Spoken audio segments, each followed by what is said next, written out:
Hello ladies and gentlemen, and welcome back to Muddling Through Minecraft. I am Niceberg, and it is great to be back here in the world with you. It has been a couple of weeks, but you know what? I'm going to have to record, otherwise it could be a couple of months. So we'll follow up, we'll catch up with what's been going on in my life lately, and you can probably hear it in my voice a little bit. Anytime I got an F to say, it's going to be a little goofy, but we are starting here in the Nether today, where I have completely revamped the Hoglin farm. This is not a piglin farm. This is a Hoglin farm. I moved it a little bit so that we got better spawn rates, and so that it's actually not out of our window here. We are at build height here in the Nether for our AFK platform, and y'all, this thing is like crazy fast. I don't remember which end there's a storage system. This thing is crazy fast. You can see I've got tons of storage here. I believe I've got 4 for cooked pork chops and 4 for leather. So you can just see, oh goodness, I've got way more than I thought already. Oh no. Oh, this is so good. And then here comes the leather as well. Ugh, it is wonderful. This is exactly what I was hoping for. And all those leather needs are going to be super helpful when we go to make some item frames and things like that in a little while. Now down here I've got all of the campfires that I used. This is really the reason that I had to redo the farm, because these don't cook pork chops. I didn't realize that entities, when mobs die on a campfire or a soul campfire, it doesn't cook the pork chop. I didn't know that. So I had all of these uncooked pork chops, which I now have in this furnace array for these smokers that I'm cooking up as well. And initially I had them all laid out, and I was just like clicking 4 of them onto a campfire, and I had them all laid out here, and I just got really bored with that. So now I need to pick up all these campfires, but that's presented another problem, which is I died a couple of times while I was rebuilding the piglin farm. So we're going to go ahead and go gear back up, get some tools, and we'll talk about why I died and just, again, kind of what's going on right now. A little over a week ago, I woke up on a Thursday morning, and the right side of my face was not responding correctly. And so I spent the morning in the ER. They did a CT scan. My brain is functioning as normal, no matter what anybody might tell you. So that was good. It resulted in a diagnosis of Bell's palsy. So Bell's palsy is an inflammation of a cranial nerve that affects how the muscle control on the side of your face. For me, it's the right side of my face. So you can hear it in my speech a little bit. I've got a little bit of a lisp, and anytime I say words that have an F in them, especially that start with F, like run faster, that's really hard for me to say. I can't whistle. I can't blow. Like if I tried to blow out candles on a birthday cake, that would not go very well for me right now. My right eye doesn't close. So Bell's palsy affects the muscles in the eye, and it holds the eye open basically. So I have to work really hard to close my eye. At night when I sleep, I have to tape my eye shut so that it doesn't dry out and I don't get something in it and scratch it and create an infection or something like that. And the right side of my face, if I raise my eyebrows, the right side of my forehead, my right eyebrow doesn't go up, things like that. Even taste, the right side of my tongue, the taste buds on the right side of my tongue are not working right. So the other day I was eating some grapes, and when I ate them on the left side of my mouth, they were sweet and juicy and tasted really good. And when I ate them on the right side of my mouth, they were kind of bitter tasting. You know how grapes can kind of be bitter tasting. So even taste is kind of screwed up right now for me. Bell's palsy is typically a temporary affliction brought on maybe by a virus, or it is a virus along the lines of Lyme disease and other similar kinds of viruses. No one really knows what triggers it or why. I wasn't feeling sick or anything beforehand, so there's no real explanation for why it triggered, but it's typically temporary, but could be 3 weeks. The doctors are telling me typically people see see improvement within 2 to 3 weeks. But sometimes it can take, 3 to 6 months before everything's fully back to normal. So just kind of hoping that it continues to progress. So far, I've not been in a whole lot of pain other than some headaches.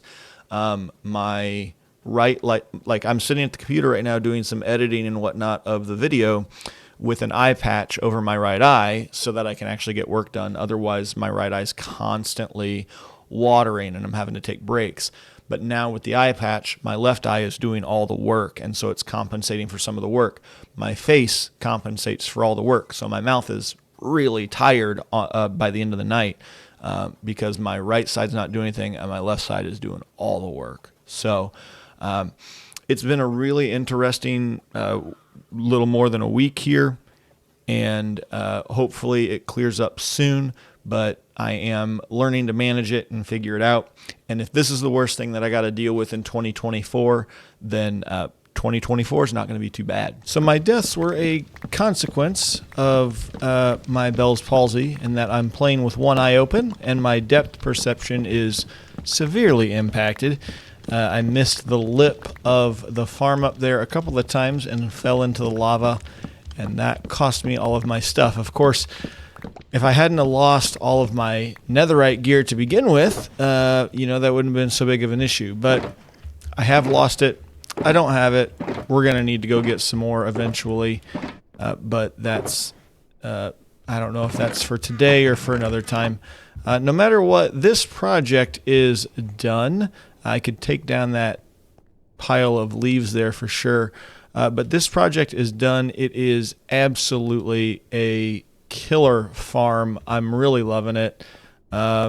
This probably takes the place of any cow farm. I don't think I'll ever make a cow farm again, unless it's super early game. This takes quite a bit of lava. Obviously, the warped fungus here as well, but I don't think that steaks are even the superior food when you can get this quantity of them with a farm this size. So this is probably my go-to farm from now on for food and leather instead of a cow farm, like for sure. Now it's time to start cleaning stuff up. I think in the last episode I mentioned something about just having boxes and chest monsters all over the server, and that's what it feels like. So I think it's time for me to start cleaning some things up. We'll go ahead and leave this furnace array here for now because I got all these pork chops left to cook, and I'll go out to the Wither Skeleton farm here shortly, grab some more coal, and we'll cook all that up. But until I get all that cooked up, we're just going to leave it there. Let's go check out the storage room and do a little bit of sorting and cleaning up some of our messes. I've got these chests out here that have been sitting here for a very long time. I've already cleaned this one out. Boom, done. Look at me go. But there's still a whole lot left in here. And a lot of things that I don't think we've got a place for yet, to be honest with you. So we are going to need... we are going to need to decide on some storage facilities and storage places for things. So let's just take all of these shulkers into the storage room and see if we can empty them out. This is marginally daunting. There's a lot of things in here that we don't have space for yet. So I'm going to try and consolidate some things so that I have a better idea of the categories I've got. For instance, I've got a bunch of these kind of valuable items that I'm going to throw over here. That includes ores of quote-unquote valuable items, and then maybe a food chest as well. I don't know for sure what all we've got. These spruce leaves, like I know where those are going to go. Those are over here for sure. So anyway, there's just a handful of stuff that I don't know for sure what I'm going to do with, and definitely going to need to take some time and figure it out. Initially the shulker monster was a little intimidating, but it is becoming less so by the minute. That is for sure. But we do have several things that I don't really have a place for. Obviously, I've got way too many spruce leaves at this point, but those will continue to be used along the banks of the river down there, so I'm not going to worry too much about that. But we do have a good smattering of items here that I don't have a home for, and we kind of need to find a home for them. So I'm going to take a few minutes here, sort some things out. Like I've got all the terracotta. I don't have a place to store terracotta. All these valuables, don't have a place for that. So we need to kind of sort that out and figure out where we're going to put those things. I'm down to just a handful of shulkers, which is wonderful. Each of these is a actual storage area for something. So we've got some deep dark and amethyst over here. This is our tough box, end blocks, and then terracotta for now. This is miscellaneous. This is all rails and things, and this is a bunch of workstations and other village miscellanea kind of stuff. These two boxes here are our valuables. So we're going to go ahead and pick those up, toss those in here real quickly, and probably leave the rest of this stuff here for now. I'm okay with it being down here. This is a storage area, right? So there should be plenty of storage around here. And we're going to go check out a couple of other things. Well, probably just one other thing that I want to try and do today. We'll see if we get it completely done. One of the woods that we have not really used yet is acacia. So I'm going to make this build out of acacia wood, I think. And we're going to start with just our typical hobbit opening here. I'm not super creative with these. Maybe I need to get a little bit better, but it is what it is. I'm not going to complain too much about it. Maybe something a little bit different here could be good, actually. Hang on. Definitely a little bit different shape and a little bit different size than the others that we've had, and that's okay. That's kind of what I'm going for. So we're going to leave, I think that's the shape that we're going to go with for that opening. We'll get some terracotta in behind that to make that look a little bit nicer. And then actually I'm thinking about doing something different than terracotta maybe even on this one too. I don't know where my bed is. Yet again, I am in trouble because I did not use... I used Silk Touch to do all the stinking deep slate work, and now I don't have any cobbled deep slate, which is super annoying. But we're going to make it work. It's too big. It's too big. I want to do something different with it, but it's just too big. It's got to come down. It's got to be smaller. Ah, darn it. The size is more like what I'm looking for, but this is a little too monochromatic for what I'm hoping for. And I may even move the door back a block so that we get a little bit more depth in here. I'm not a huge fan of what's going on there. So the other item that I thought we could try is packed mud. And so I brought some of that along to drop in here like that and create a little bit more depth. So then this whole thing would move back a block as well. Let's see if we can get that done real quickly here.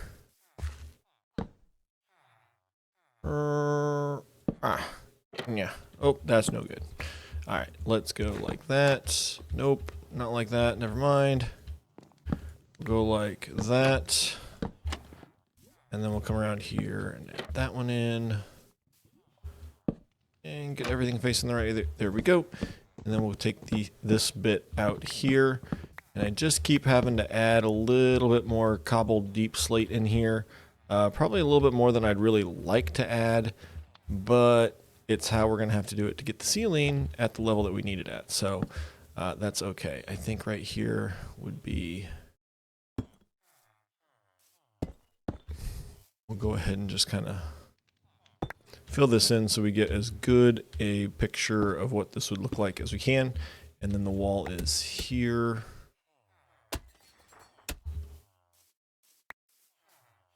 Boom, boom, boom, and boom, boom, boom.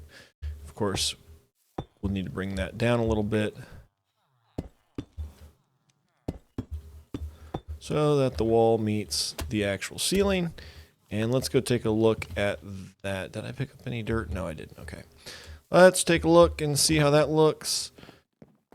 Oh, it's all right, but I do think that we're going to need a little bit of curvature in the corners here.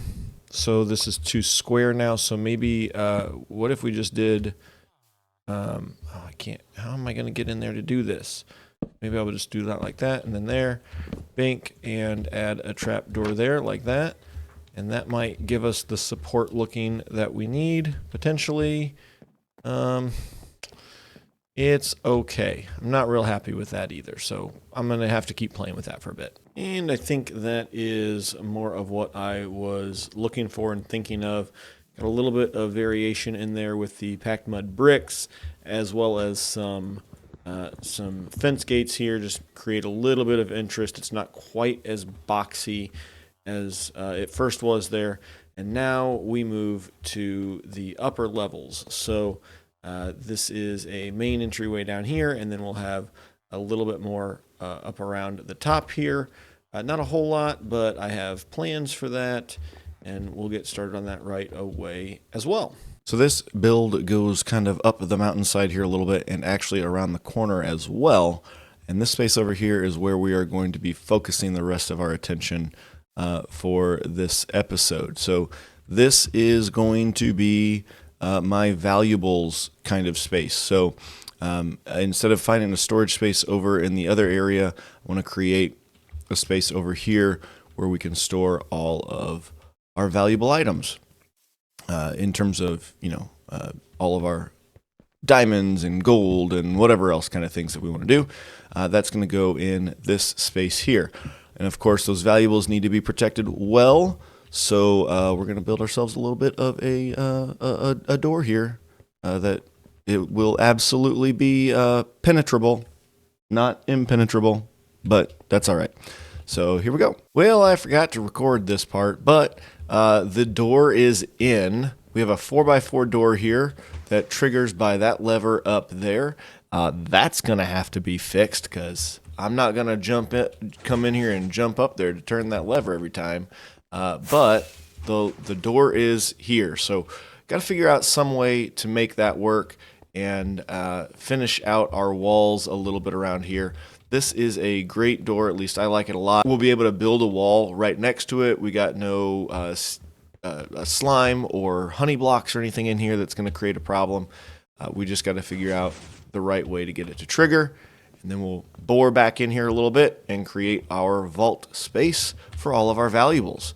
So that is a pretty good looking door. Right, it is time to start decorating this bad boy to see what in the world it's going to look like. I have no idea. I haven't even thought this part through at all.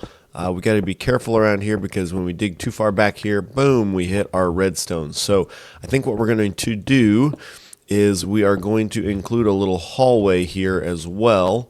And then it will kind of open up just past this. That's my thought anyway.